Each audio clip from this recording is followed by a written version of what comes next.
Hi hello welcome back to my channel Himaram ideas and vlogs. Please subscribe my channel. ఎవరైనా మన వీడియోస్ని first time చూస్తున్నట్లయితే please subscribe చేసుకోండి. అలాగే వీడియోస్ మీకు నచ్చినట్లయితే కామెంట్ చేయడం అసలు మర్చిపోకండి. ఈ వ్లాగ్ కొంచెం డిఫరెంట్గా ఉంటుంది, ఎందుకంటే మా ఆయన ట్రాన్స్ఫర్ వెళ్ళిపోయినారు కదా, దాని తర్వాత మా డే ఎట్లుంది, మేము ఎంత మిస్ అవుతున్నాం అనేది మీరు ఈ వ్లాగ్లో అయితే చూస్తారు. ఇంట్లో మనకన్నా పెద్దవాళ్ళు లేకుండా ఉన్నప్పుడు ఒక్కరమే ఉండాలంటే చాలా భయంగా ఉంటుంది కదా, ఎగ్జాక్ట్లీ అట్లే ఉంటుంది నాకు కూడా. కాకపోతే అదేదో ధైర్యవంతురాల్లాగా బిల్డప్ ఇస్తూ ఉంటా. భయము ధైర్యము ఈ రెండు విషయాలు పక్కన పెడితే ముందు మెయిన్ టాస్క్ వచ్చేసి నేను పొద్దున్నే లేయడము. ఆయన ఉన్నప్పుడు ఎలాగో పీటీకి త్వరగా లేస్తారు కాబట్టి ఆయనతో పాటు మేము కూడా లేస్తాము కాదు లేపుతారు. బాగున్నప్పుడు కూడా ప్రతి 5 నిమిషాలకు ఒక అలారం మోగుతూనే ఉంటుంది, కాకపోతే వాటిని కట్ చేసుకొని పనుకుంటూ ఉంటా నేను.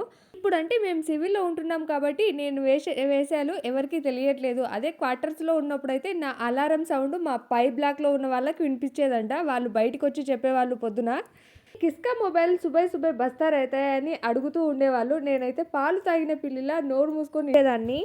బయట ఉంటున్నాం కదా, అందుకే కొంచెం లోన్లీగా అనిపిస్తుంది. అదే అక్కడ ఉంటే వీళ్ళు ఇక్కడ ఉంటున్నారా లేదా మాకు దూరంగా ఉంటున్నారా అనేది పెద్దగా తేడా ఏమి ఉండదు, ఎందుకంటే అందరు దీదీ దీదీ అని పిలుచుకుంటూ అంత టైంపాస్ అవుతూ ఉంటుంది కాబట్టి. ఆ పొద్దున్న లేచే విషయం పక్కకు పెడితే ఈ రోజు క్లైమేట్ కొంచెం ఎక్కువగానే చలిగా ఉంది, అంతా పొగమంచు ఉంది. మీకు వీడియోలో అయితే కనిపించట్లేదు, నాకు మాత్రం రియల్గా చాలా ఎక్కువగా కనిపిస్తుంది. ఈ ఇయర్ ఏంటో ఇక్కడే కాదు మన సైడ్ కూడా చలి ఎక్కువగా ఉందని మా ఇంట్లో వాళ్ళు చెప్తున్నారనమాట నేను ఫోన్ చేసినప్పుడు. నాకైతే మన స్టేట్ వెదర్ బాగా నచ్చుతుంది. అంటే ఎండాకాలంలో ఉండే ఎండలు, చలికాలంలో ఉండే చలి, వాన అన్ని ఈక్వల్ గా అనిపిస్తాయి.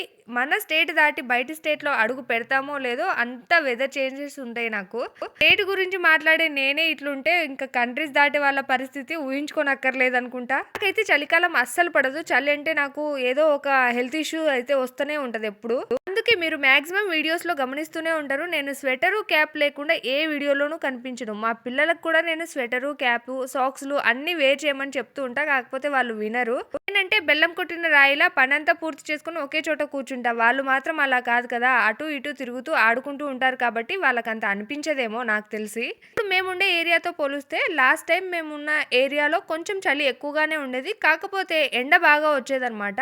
సూర్యుడు బాగా రావడం వల్ల పెద్దగా చలి అనిపించేది కాదు. ఇక్కడ ఏంటంటే సూర్యుడు సెలవు తీసుకుంటాడు వింటర్ హాలిడేస్ లో. ఇక్కడ వింటర్లో చలి ఎక్కువగా ఉంటుందని పిల్లలకైతే హాలిడేస్ ఇస్తారు, దాంతోపాటు ఆయన కూడా హాలిడేస్ తీసుకుంటాడో లేకుంటే ఆయన రాకుంటున్నందుకే హాలిడేస్ ఇస్తారో నాకైతే తెలియదు. డిసెంబరు జనవరిలో నార్త్ సైడ్ ఉండాలంటే కొంచెం కష్టమే నాకు తెలిసి, ఇంకా ఢిల్లీ ఏరియాలో ఉండాలంటే ఇంకా కష్టము, ఎందుకంటే ఎండ అనేది అసలు రాదు. మనక చలిగాలి తగులితేనే తలనొప్పి స్టార్ట్ అయిపోతుంది, అదేదో అనీజీ లాగా అన్కంఫర్టబుల్గా అనిపిస్తూ ఉంటుంది. అందుకనేసి నేను చలి నుంచి చాలా కాపాడుకుంటాను నన్ను నేను. మేము ఉండే దగ్గర నా చుట్టుపక్కల వాళ్ళు నన్ను ఏడిపిస్తూ ఉంటారు, అందరికంటే ఎక్కువ చలి నీకే పెడుతుంది అని. పిల్లలు ఒకసారి స్కూల్లో జాయిన్ అయిన తర్వాత ఇటువంటి ప్రాబ్లమ్స్ అన్ని ఫేస్ చేస్తూ ఇక్కడే ఉండాల్సింది వస్తుంది, ఇంటికైతే వెళ్ళలేం కదా. ఆయనకి ఏమన్నా నేను ప్రాబ్లమ్స్ చెప్పినానంటే మా ఆయన ఖచ్చితంగా నాకు ఒకటే చెప్తాడు, వాటర్ తాగు ముందు అని. మా ఇంట్లో ఎవరికైనా ఏదైనా ప్రాబ్లం రాని సొల్యూషన్ వచ్చేసి వాటర్ తాగండి ముందు అని చెప్తారు అంతే. వాటర్ సొల్యూషను మా ఆయన ఫార్ములా కాదనమాట, ఈయనతో పనిచేసే వాళ్ళందరిది కూడా ఇదే ఫార్ములా అంట. మేము అమ్మలక్కలం అందరం కలిసి మాట్లాడుకుంటాం కదా, ఆ టైంలో బయటపడతాయి నిజాలు ఒక్కొక్కటిగా.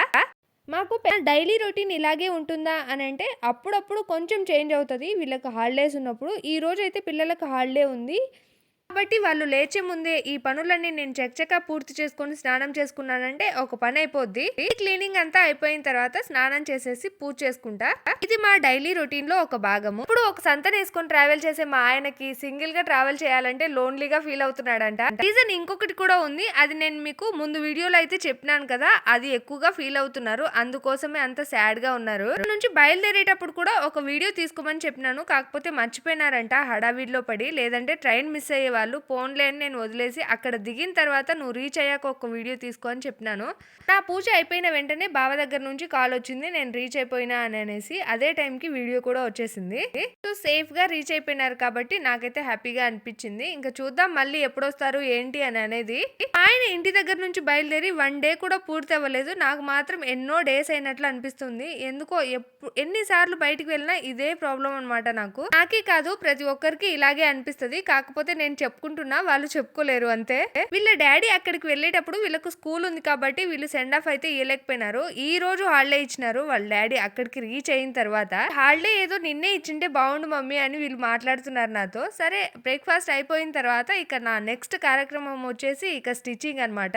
ఖాళీగా ఉన్నప్పుడు స్టిచ్చింగ్ చేయడం నేను ఒక 3-4 ఇయర్స్ నుంచి అయితే స్టార్ట్ చేసినాను. ఇంతకు ముందు అయితే నేను క్వార్టర్స్లో లేదా మా ఆయనతో ఉన్నప్పుడు ఏమన్నా అల్లికలు ఉంటాయి కదా, అవి ఎక్కువగా చేసేదాన్ని. అవి చేసి బాక్స్లన్నీ నింపేసిన.